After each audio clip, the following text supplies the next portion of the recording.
Good morning dear student. हमने अपने पिछले लेक्चर में सेमी इंपेरिकल मास फार्मूला करा था और हमने देखा कि जो बाइंडिंग एनर्जी होती है वो 5 मेन कंपोनेंट से मिलके बनी होती है और जिसमें से 2 कंपोनेंट, एक तो वॉल्यूम एनर्जी और एक सरफेस एनर्जी, उनके लिए हमने अपने फॉर्मूले पिछले लेक्चर में निकाले थे।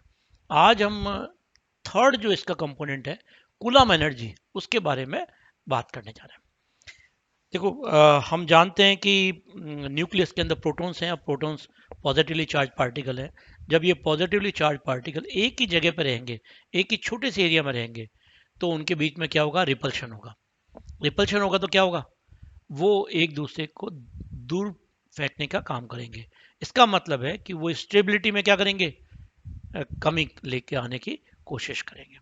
तो जो थर्ड कंपोनेंट है, जो कूलम एनर्जी का कंपोनेंट है, वो बेसिकली बाइंडिंग एनर्जी को वीकर करने के लिए या कम करने का काम करेगा। ठीक है ना? तो अब हम जानते हैं कि जो न्यूक्लियस में जेड अपने पास प्रोटॉन्स हैं, तो जेड प्रोटॉन्स हैं वो बाकी के जो जेड माइनस ए प्रोटॉन्स हैं उनसे क्या करेंगे? रिपल्शन करेंगे। तो बेसिकली अगर अपन एग्जैक्ट फॉर्म में अगर काम करना चाहें तो हम कह सकते हैं कि जो बाइंडिंग एनर्जी होगी, जो कूलम एनर्जी से रिलेटेड होगी, वो Z into Z minus one के प्रोपोर्शनल होगी। इसमें ए का कोई लेना देना नहीं है। यहाँ पे केवल कौन बीच में आ रहा है? प्रोटॉन्स बीच में आ रहे हैं। प्रोटोनों का प्रोटोनों से रिपल्शन हो रहा है। जेड प्रोटोनों का बचे हुए, मान लो जेड में से एक एक प्रोटॉन का अपन इफेक्ट देखना चाहते हैं, तो वो जेड माइनस ए से उसका क्या हो रहा है? रिपल्शन हो रहा है। तो इस तरीके से उनमें जो एनर्जी आएगी, तो मैं अगर इसको इंपेरिकल रूप में काम करूं, अगर मैं इसको कूलाम के रूप में काम में लूँ, तो हम ये कैलकुलेट कर सकते हैं कि जो बी सी होगी वो इक्वल टू होगी, किसके बराबर होगी? ये देखा गया है कि 3/5। ठीक है ना? ये इंपेरिकल फैक्टर आता है 3/5, और के कांस्टेंट हो गया, और Z into Z minus one upon R. ठीक है ना?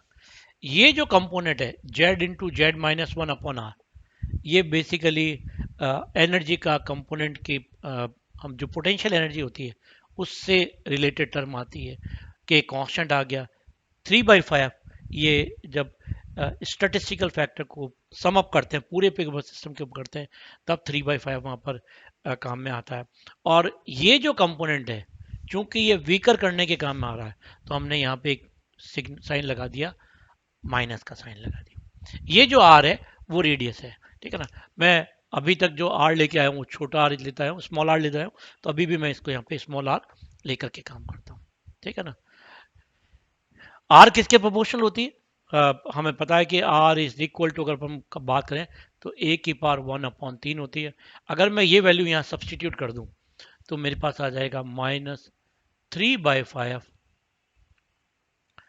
के अपॉन R0। R0 कांस्टेंट है, और ये है Z into Z minus one upon A की पावर 1/3।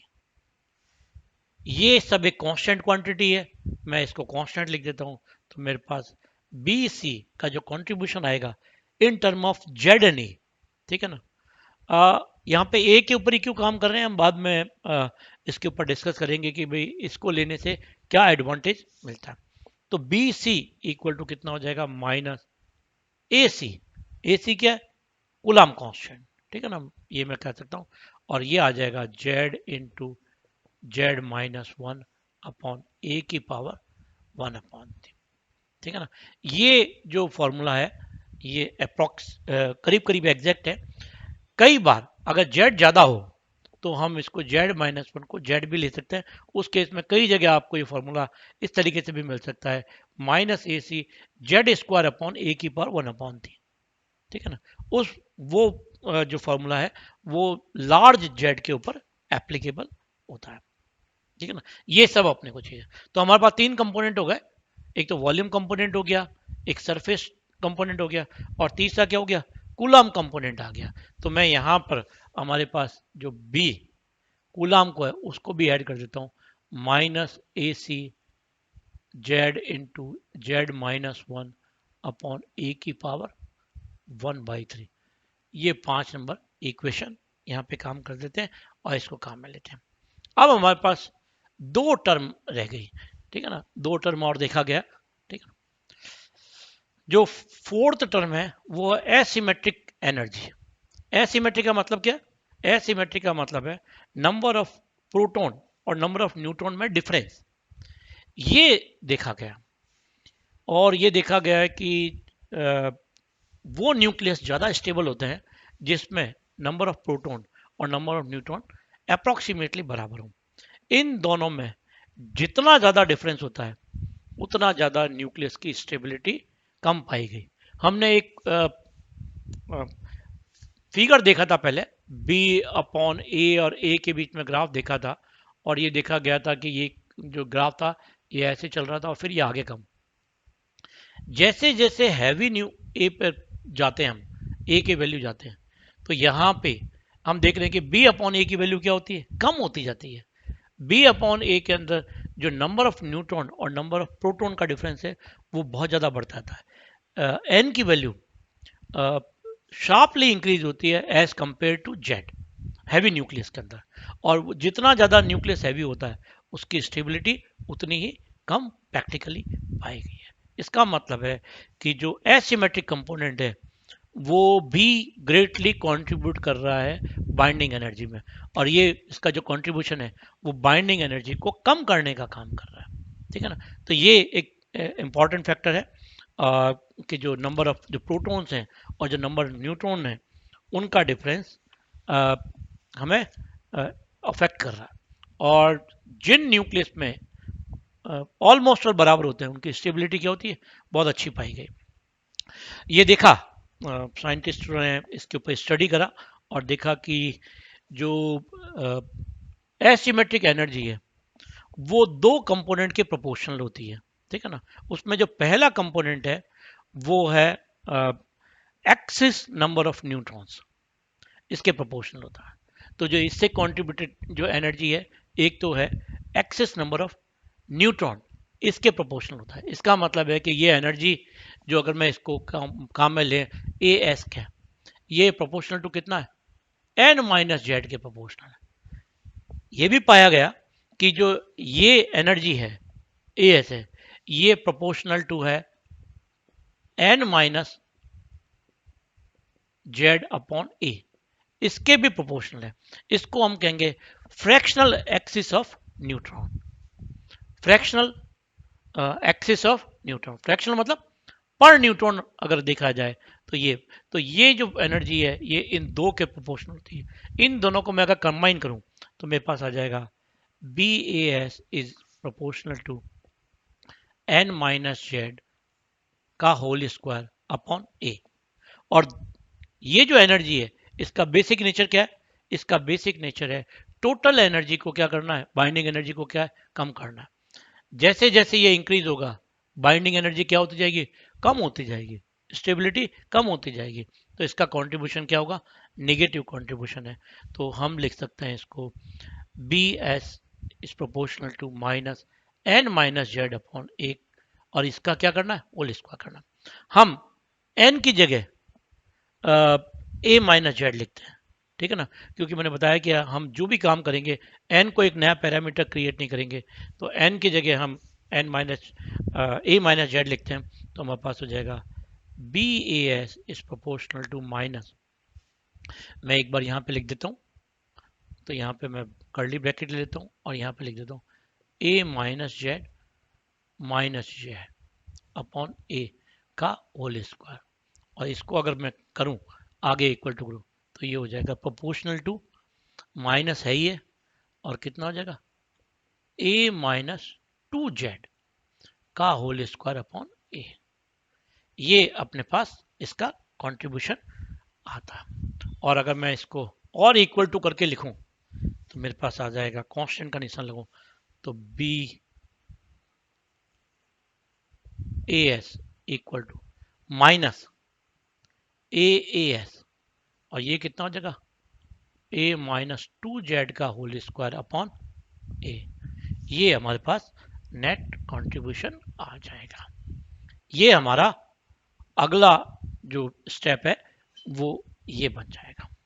तो हमारे पास क्या हो गया, बी ए से ये मेरे को 6 नंबर इक्वेशन मिल जाएगी। ठीक है ना, बहुत ध्यान रखना है, टू और जेड कभी भी कंफ्यूजन नहीं होना चाहिए लिखने में। कई बार टू और जेड, तो जेड में आप क्रॉस का निशान लगा दीजिए, कभी भी गलती नहीं होगी। ठीक है ना, तो मैं यहाँ पर अपने पास जो पांचवी टर्म है वो भी यहाँ पे लिख देता हूँ,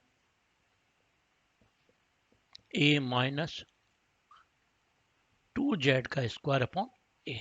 ये इक्वेशन नंबर क्या हो गई, 6 नंबर इक्वेशन हो गई। ये बहुत बहुत काम का फॉर्मूला हमारे पास आ गया।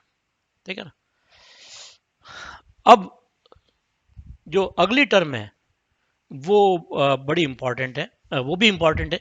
एक्चुअल में किसी भी चीज़ का हम इफेक्ट को कम नहीं कर सकते। मोस्टली तो ये चार ही थी, पहली जो चार थी ज़्यादा कंट्रीब्यूट करती थी, मगर बाद में एक पेयरिंग टर्म के बारे में और पता पड़ा। पेयरिंग का मतलब ये है कि ये देखा गया कि जो न्यूक्लियस, जिन न्यूक्लियो में प्रोटॉन और न्यूट्रॉन इवन नंबर में थे, इसका मतलब प्रोटॉन भी इवन हो और न्यूट्रॉन भी इवन हो, उनकी जो स्टेबिलिटी वो नियर बाई जो अपने पास न्यूक्लियस थे उनके मुकाबले स्टेबिलिटी क्या थी, ज़्यादा थे। और जिसमें नंबर ऑफ न्यूट्रॉन और number of proton odd odd थे, उनकी स्टेबिलिटी कंपेरेटिवली कम पाई गई। ठीक है ना, तो इसका मतलब हुआ कि जो एक नई एनर्जी और होनी चाहिए जो कि इवन इवन इवन इवन मतलब even proton and even neutron, उनकी वो स्टेबिलिटी को बढ़ाता है।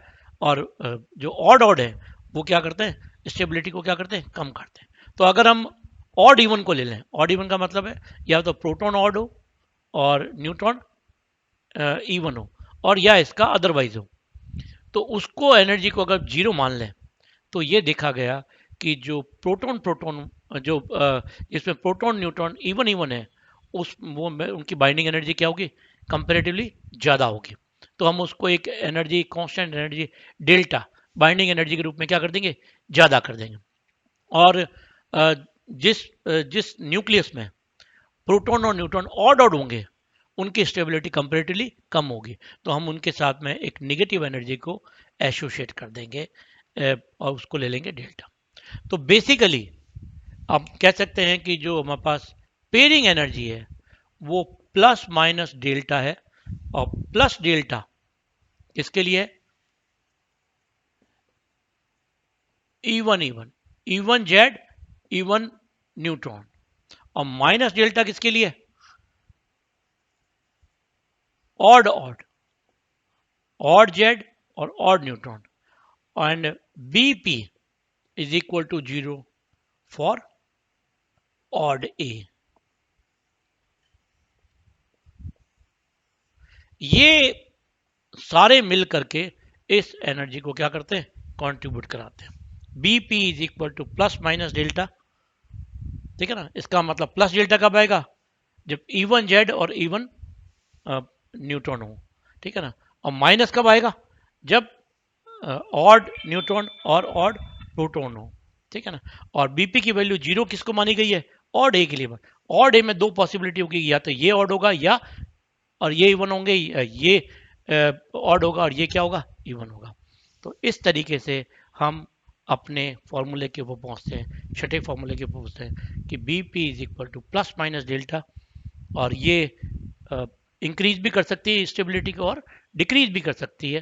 ठीक है ना, और मे रिमेन कांस्टेंट। तो अगर मेरे पास ऑड ए है तो इसकी वैल्यू को हम पेयरिंग एनर्जी को क्या लेंगे, कोई इफेक्ट इसका नहीं लेंगे, इसको जीरो मान के चलेंगे। ठीक है ना, तो ये जो सब मिलकर के है ये मेरे पास 7 नंबर इक्वेशन को बनाती है।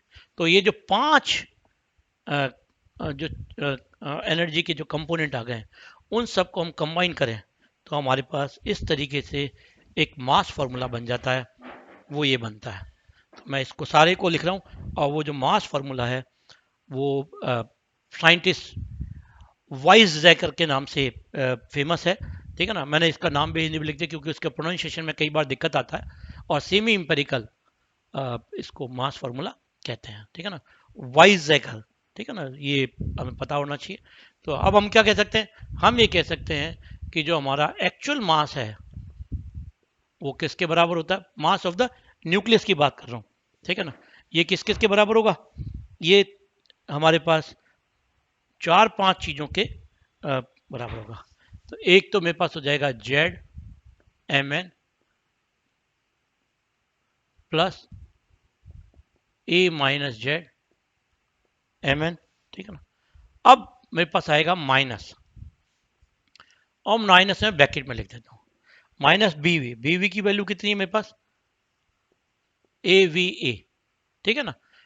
ये रियल मास है, ये बाइंडिंग एनर्जी आनी चाहिए, ठीक है ना। और बाइंडिंग एनर्जी की वैल्यू है या अब एक काम करता हूँ, मैं इसको लिख देता हूँ माइनस बी, ठीक है ना। और यहाँ बी इज इक्वल टू कितना कर देता हूँ, ये यहाँ पे लिख देता हूँ बी इज इक्वल टू ये ए सिमेट्रिक, और हमारे पास ये हो गया ए की पावर 2/3 माइनस आ गया ए कुलाम हो गया जेड इंटू जेड माइनस 1 और ए की पावर 1/3, और इसके बाद में हमारे पास आ जाएगा एसिमेट्रिक टर्म आ जाएगी, और एसिमेट्रिक टर्म क्या हो जाएगी अपने पास? माइनस ए एस, और इसमें आ जाएगा अपने पास ए माइनस 2z का होल स्क्वायर अपॉन ए, ये हो जाएगा। और लास्ट टर्म हमारे पास हो जाएगी प्लस माइनस डेल्टा, और जो प्लस डेल्टा होगा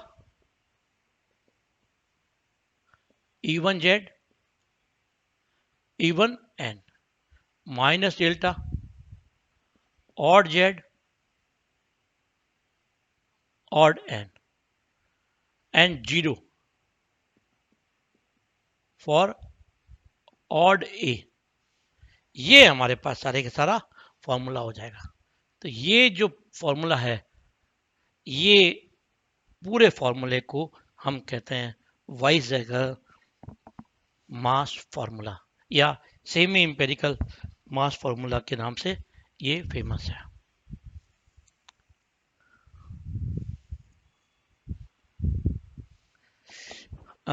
इस फॉर्मूले का बहुत कंट्रीब्यूशन है न्यूक्लियस की स्टेबिलिटी के बारे में। हम इसके ऊपर डिटेल में आगे काम कर इसके ऊपर कर चुके हैं, अब इसके एप्लीकेशंस के ऊपर काम करेंगे।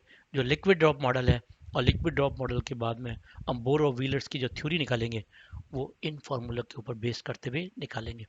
2-3 तरह के फार्मूले हैं, मॉडल्स हैं जो काम में लेते हैं, मगर अभी हम जो काम में करेंगे बोर और व्हीलर की थ्योरी को हमारे सिलेबस में मेंशन्ड है, उसके हिसाब से काम करें। Thank you very much.